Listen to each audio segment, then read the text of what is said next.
Mélanie, la foire de Paris a ouvert ses portes jeudi avec 400 000 visiteurs attendus en 12 jours. Est-ce qu'on peut dire que c'est finalement le plus grand magasin éphémère de France ? Oui, et les chiffres sont vraiment impressionnants. C'est quand même 100 000 mètres carrés d'exposition, l'équivalent de 14 terrains de football, et plus de 1200 exposants. Mais ce qui rend unique cette foire de Paris, c'est vraiment son public. 9 visiteurs sur 10 vont repartir avec au moins un article acheté, et ils vont dépenser en moyenne 665 €. Donc ça, c'est un taux de conversion qui ferait rêver n'importe quelle enseigne de retail en France. On dépense 665 € sur en place. moyenne, ouais. C'est énorme, je ne m'attendais pas du tout à ce chiffre. Alors justement, à la Foire de Paris, il y a la 125e édition du concours Lépine. Est-ce que ce concours, il a encore un rôle à jouer dans l'innovation ? Ah oui, il est même majeur.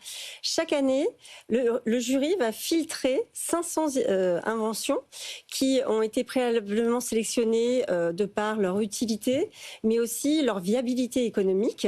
Ce sont des inventions qui viennent des quatre coins du monde, hein. Et en l'occurrence, elles sont sélectionnées et primées. Et dans son histoire, ce concours a permis à des produits de devenir complètement iconiques.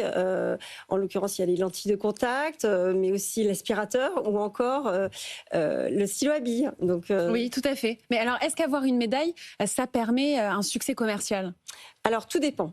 Il faut quand même se dire qu'une innovation sur deux va permettre d'être commercialisée par la suite. On peut prendre pour exemple l'aspi-venin, qui est le petit dispositif qui permet d'aspirer le venin lorsqu'on s'est fait piquer. Ça, c'est quand même un produit qui a été primé en 1983 et qui est encore vendu et qui a un vrai succès dans des milliers de points de vente en France et dans le monde d'ailleurs. On peut aussi citer une autre marque comme Stouli, qui est un fabricant de meubles pliables en carton et qui avait été 3 fois primé en 2022 et qui a permis finalement une expansion dans toute l'Europe.